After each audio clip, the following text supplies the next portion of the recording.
Bismillahirrahmanirrahim. Assalamualaikum warahmatullahi wabarakatuh.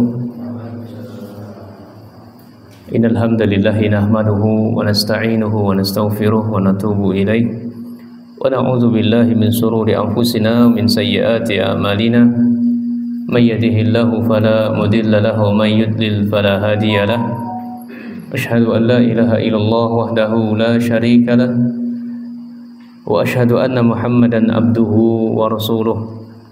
Wa sallallahu subhanahu wa ta'ala ayyamunna alaina bi ilmin nafi' wa amalin salih wa yafaqihna fid din wa aftalana futuhal arifin wa yarzuqna al-ikhlasa fil aqwali wal a'mali. Allahumma amin. Ikhwati fillah rahimani wa rahimakumullah.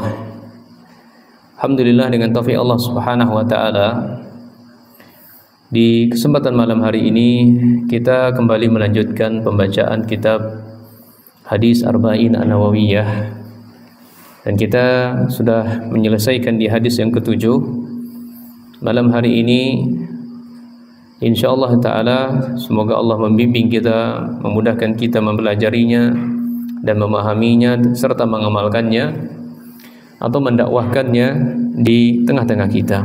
Ini hadis yang ke-8, hadis yang berbicara masalah harta atau darahnya seorang muslim, bahkan darahnya orang kafir pun itu benar-benar diperhatikan oleh agama kita.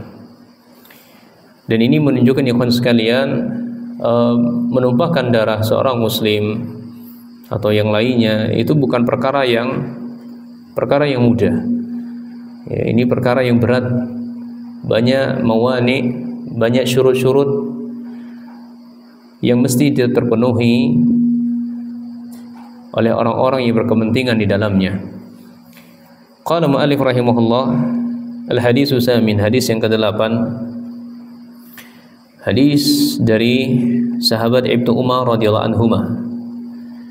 Hadis sahabat Ibnu Umar, ini anaknya Umar bin Khattab, ini Abdullah bin Umar, lebih dikenal dengan Ibnu Umar. Semoga Allah meridhai keduanya. Allahumma amin. Anna Rasulullah sallallahu alaihi wasallam qala, bahwasanya Nabi sallallahu alaihi wasallam bersabda, umirtu an uqatilan nas hatta yashhadu an la ilaha illallah. Saya diperintahkan untuk memerangi manusia sampai mereka mengakui dalam hati dan lisannya bahwasanya Allah Subhanahu wa ta'ala adalah satu-satunya yang paling berhak untuk diibadahi dengan benar. Demikian pula dia harus mengakui baik dalam hatinya maupun dalam lisannya,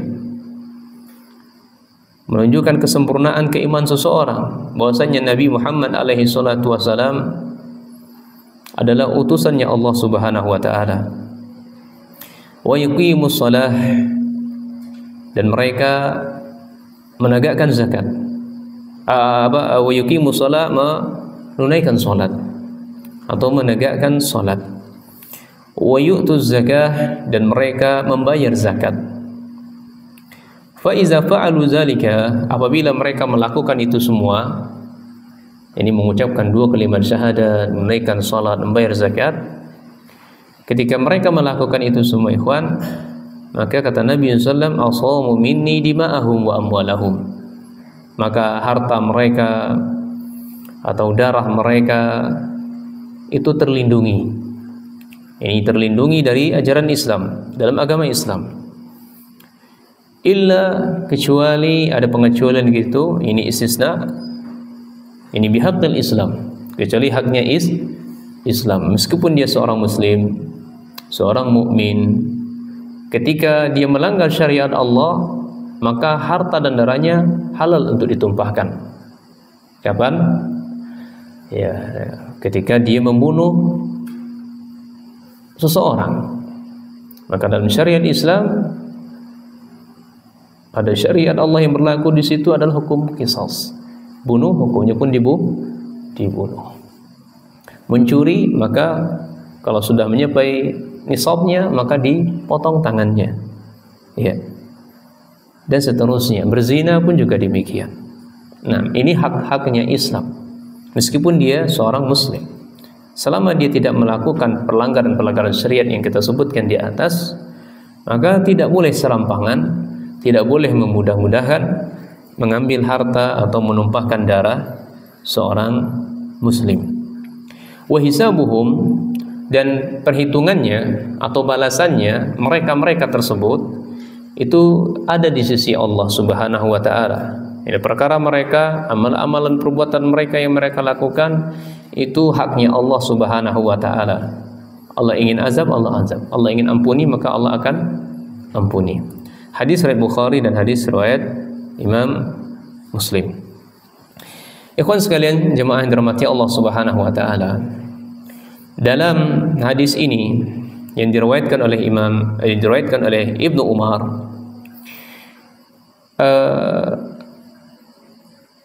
hadis ini ada sejarahnya atau ada sebuah kisah ya. Kisahnya terjadinya munazarah. Ini perdebatan antara sahabat Abu Bakar As-Siddiq dengan sahabat Umar bin Khattab. Iya. Berdebat masalah orang-orang yang tidak mau membayar zakat maka akan diperangi oleh Abu Bakar As-Siddiq. Umar tidak, jangan. Ya kenapa ya Abu Bakar?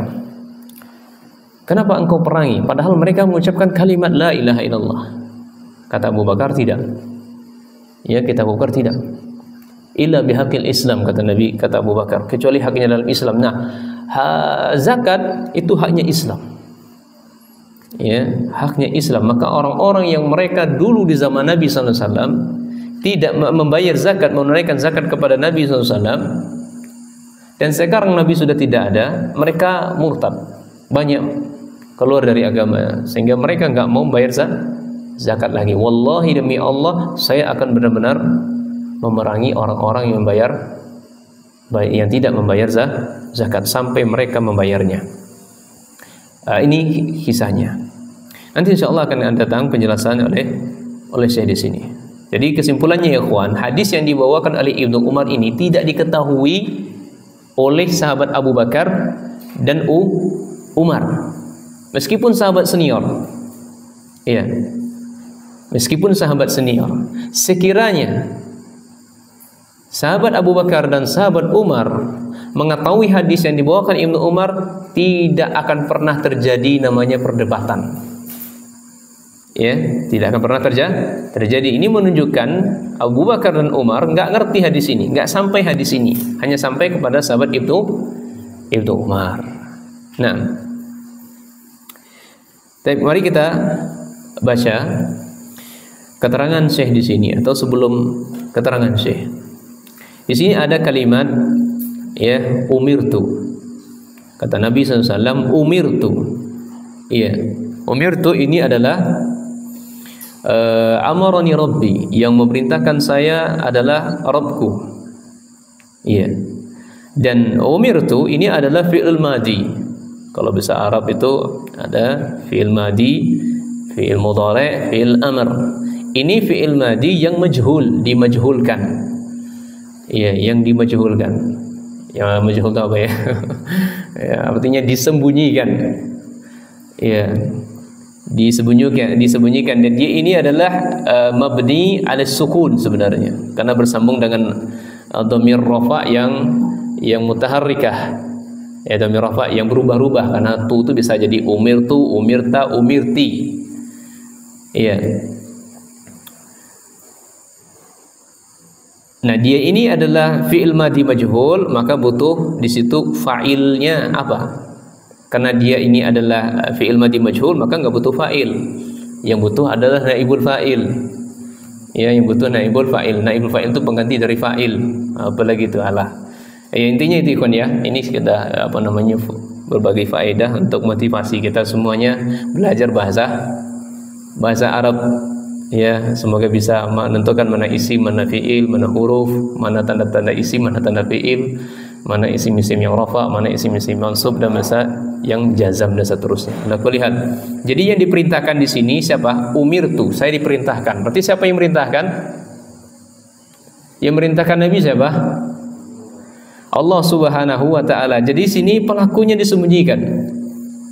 Jadi pelakunya disembunyikan dalam hadis ini.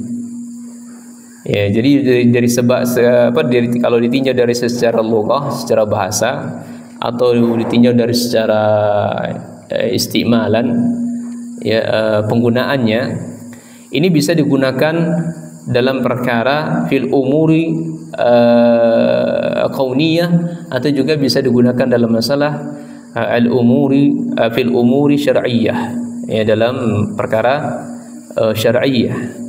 Kalau dalam perkara kauniyah itu masalah hal-hal yang berkaitan dengan haknya Allah, ya, terhadap alam ini, penciptaan maksudnya begitu, pengaturan, wewenang, itu masalah al-umur fil umuri kauniyah.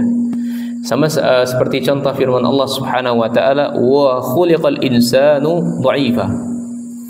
Ya. Manusia itu diciptakan dalam keadaan benar-benar lemah. Ya, siapa yang menciptakan manusia dalam keadaan lemah? Allah. Disembunyikan pelakunya di situ. Itu kalau dalam masalah kauniyah. Dan banyak ayat lainnya. Kalau dalam masalah perkara syar'iyyah, maka ya, ke hadzal hadis, bernama semisal dengan hadis ini. Semisal dengan hadis ini, umirtu an uqatilan nas. Ya, aku diperintah oleh Allah untuk memerangi manusia. Ya, atau membunuh manusia. Umirna, dalam riwayat lain, umirna an nasjuda ala sab'ati a'dhami. Aku diperintahkan oleh Allah, ya, untuk sujud di atas anggota yang 7. Nah, ini kalimat umir, dan perintah itu, ya ikhwan, kalau dalam ilmu usul fiqh,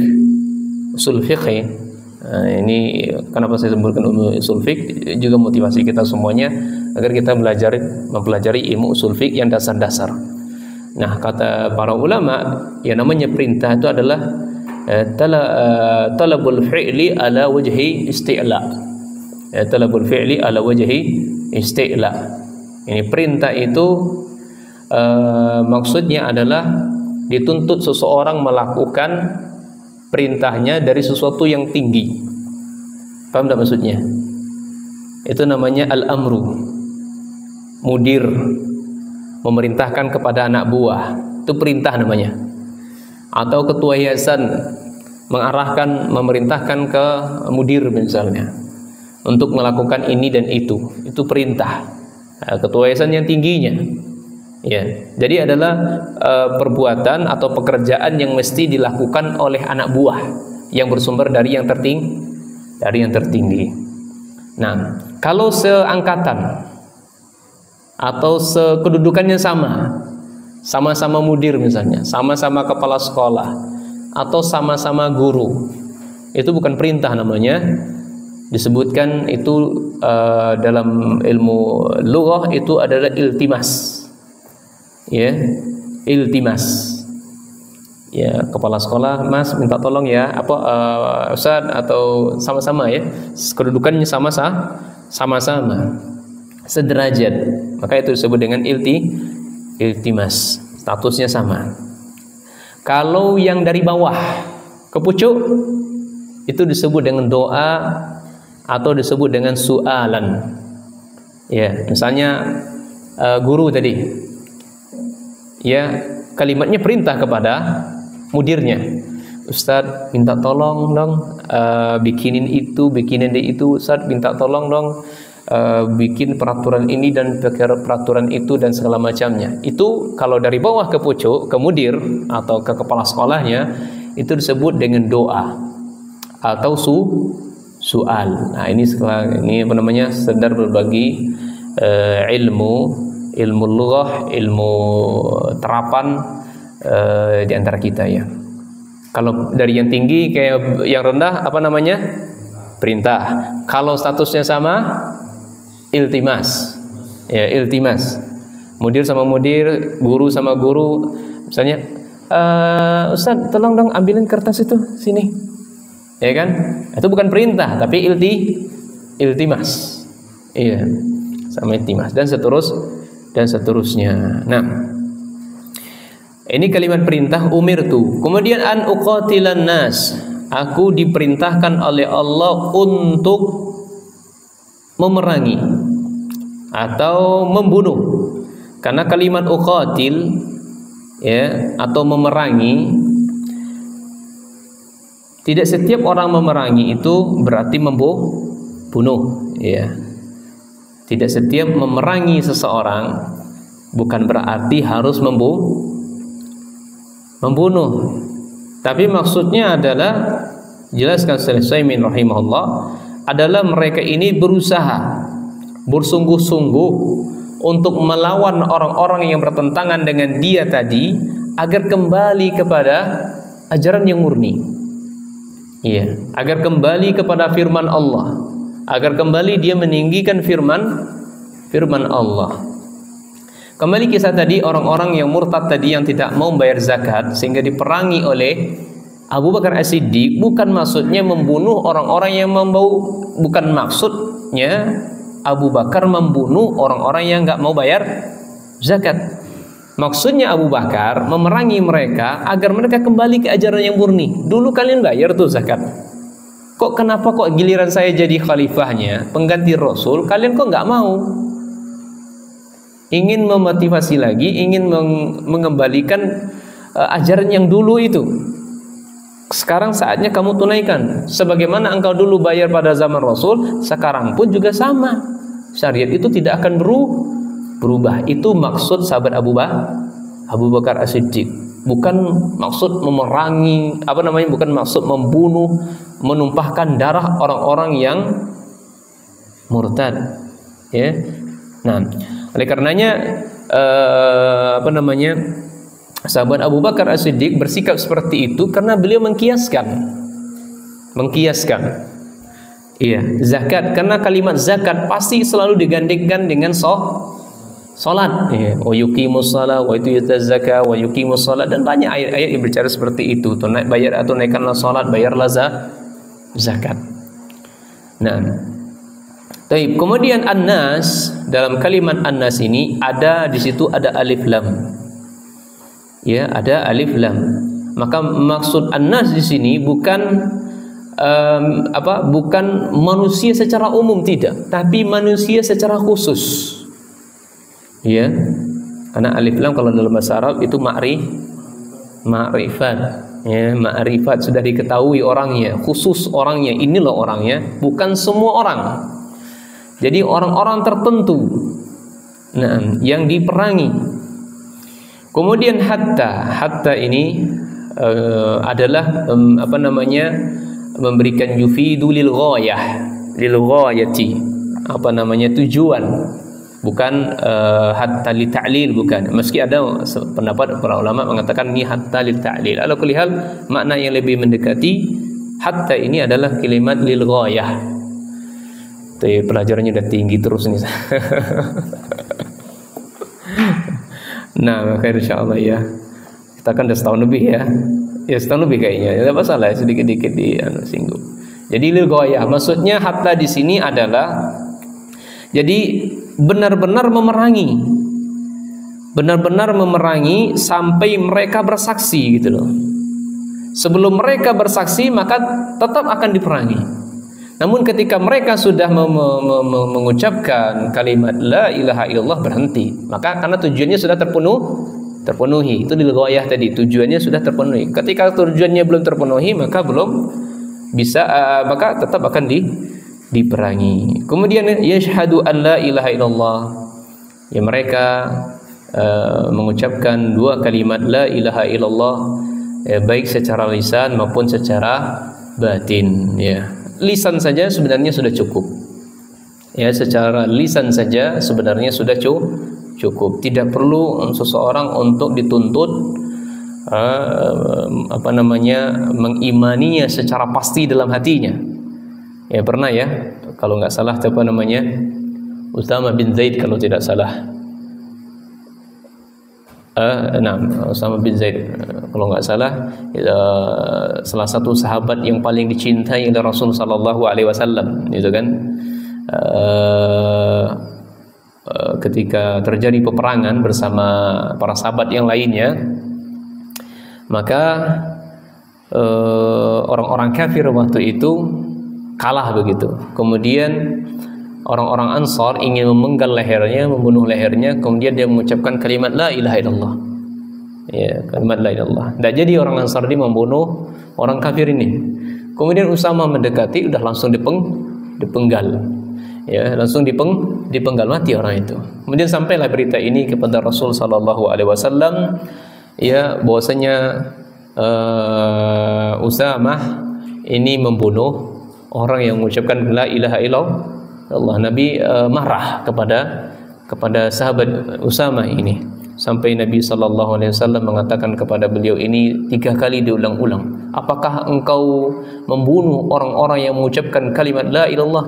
Alasannya Usama, dia mengucapkan kalimat itu takut mati, atau dia mengucapkan kalimat itu karena takut dengan senjata, atau dia mengucapkan kalimat itu agak berlindung dari pasukan kaum muslimin, dan seterusnya dari hadis tersebut. Maka kata Nabi SAW, sudahkah kamu cek hatinya? Sudah kamu belah dadanya, cek benar enggak? Ya, kalau hanya dia sebatas lisan saja. Intinya Nabi SAW Nabi SAW marah kepada sahabat Usamah. Ini jadi menunjukkan di sini kan, marahnya Rasulullah SAW, meskipun sahabat itu dicintai, bukan berarti Nabi SAW itu benci, tidak. Ya, ini menunjukkan kepedulian dan kasih sayangnya agar persahabatnya jangan terjatuh dalam kesalahan. Baik.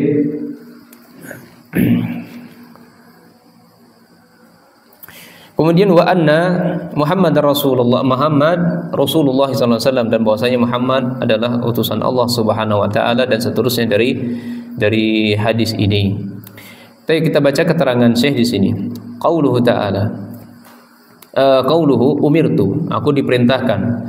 Al-amiru li Rasulillah sallallahu alaihi wasallam, yang memerintahkan Rasul sallallahu alaihi wasallam di sini adalah Allah. Itu catat tuh kalimatnya. Umirtu, yang memerintahkan Rasul sallallahu alaihi wasallam adalah Allah. Li'annahu la amira lahu ghairuhu, karena tidak ada yang memerintahkan Rasul sallallahu alaihi wasallam kecuali hanyalah Allah. Siapa lagi yang memerintahkan Rasul kalau bukan Allah? Sahabat tidak berani memerintahkan Rasul, ya kan? Wa idza qala sahabiyyu, berbeda dengan para sahabat, ikhwan. Kalau sahabat, umirna bi kadza au nuhina an kadza, kami diperintahkan begini, begitu, kami dilarang begini dan begitu. Itu yang memerintahkan sahabat siapa? Rasul sallallahu alaihi wasallam. Maka fal amiru wan nahi lahum Rasulullah sallallahu alaihi wasallam. Maka yang memerintahkan mereka, yang melarang mereka, jadi para sahabat Nabi sallallahu alaihi wasallam adalah Rasul sallallahu alaihi wasallam. Ini faedah yang pertama. Catat ya, faedah yang pertama, kalau Rasul ada kalimat perintah, itu yang merintahkan adalah Allah. Kalau sahabat ketika dia diperintah, maka yang memerintahkannya siapa? Rasul sallallahu alaihi wasallam.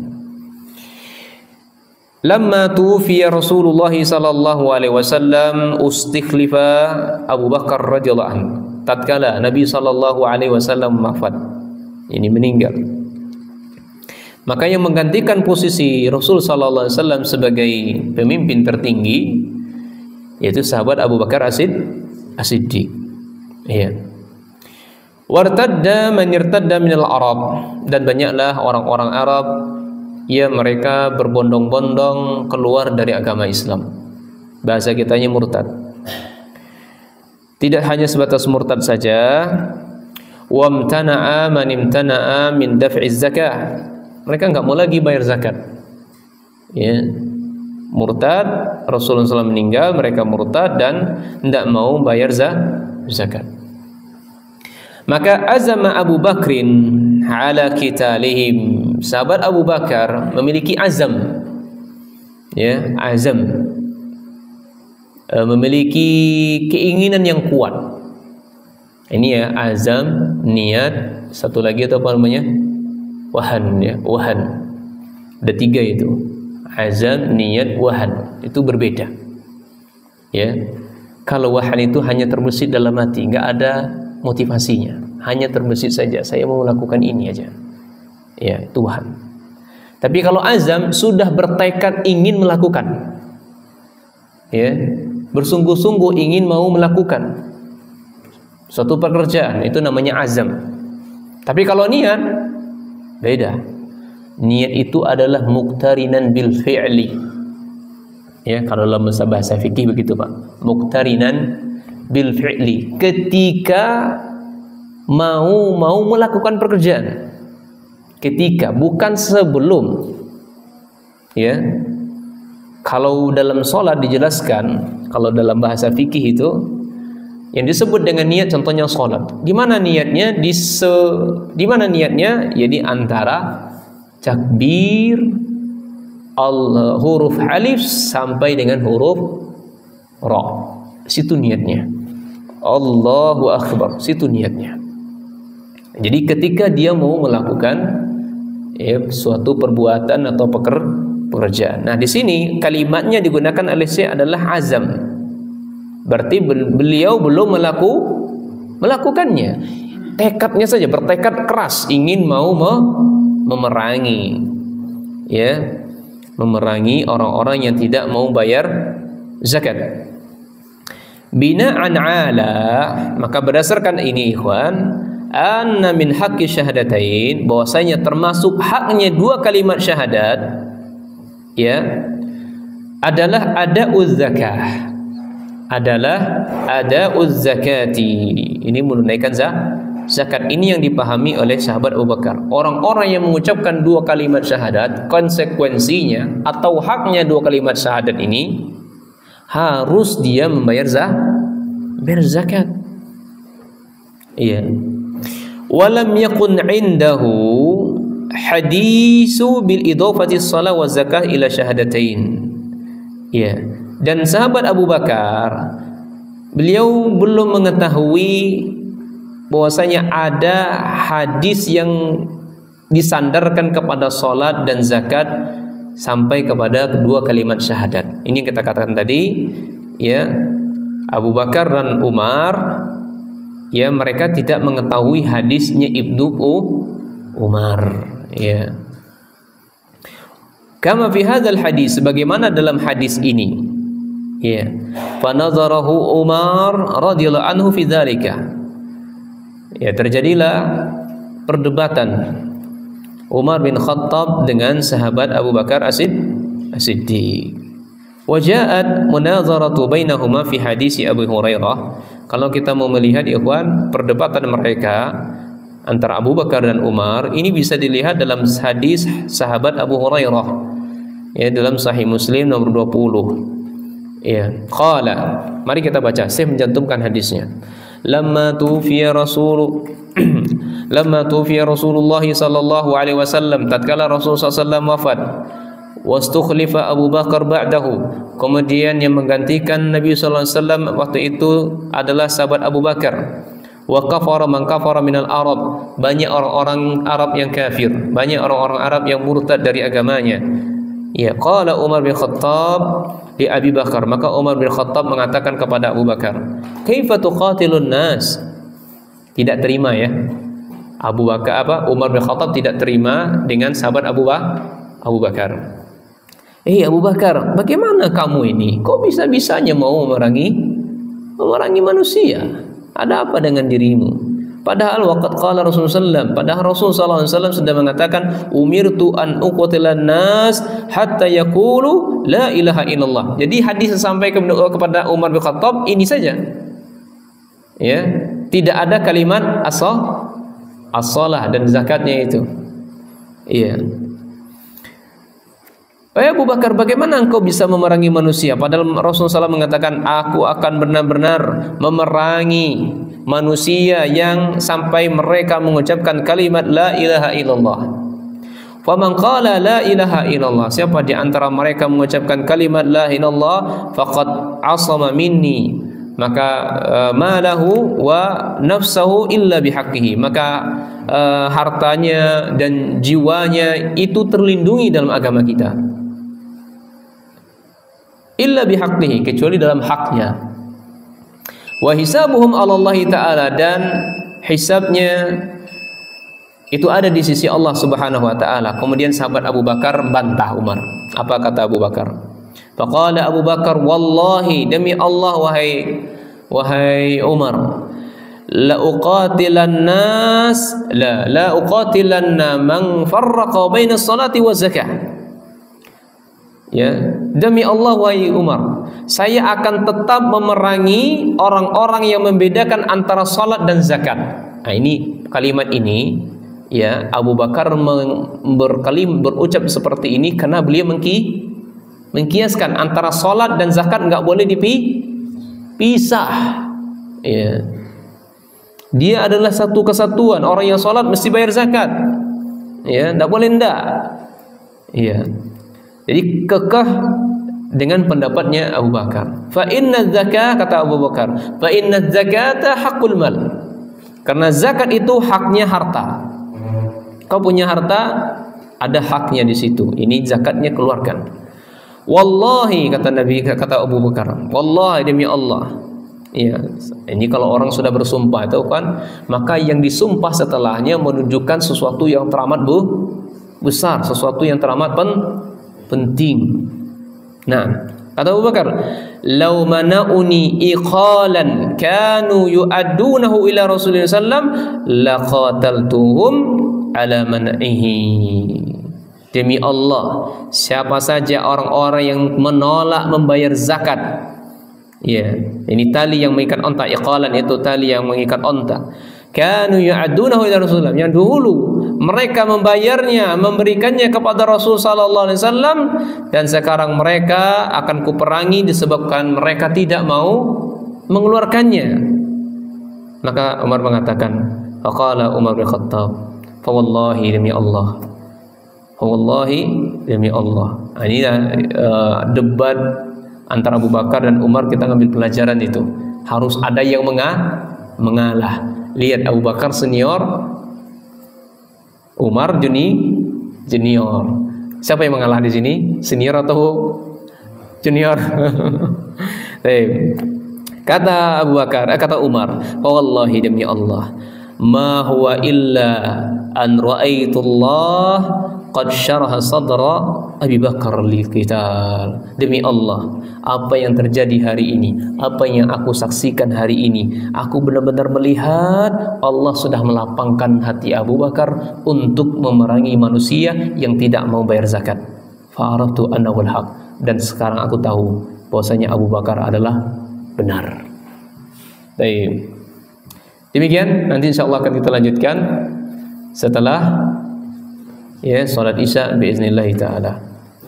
Subhanakallah wa bihamdika, asyhadu an la ilaha illa anta, astaghfiruka wa atubu ilaik.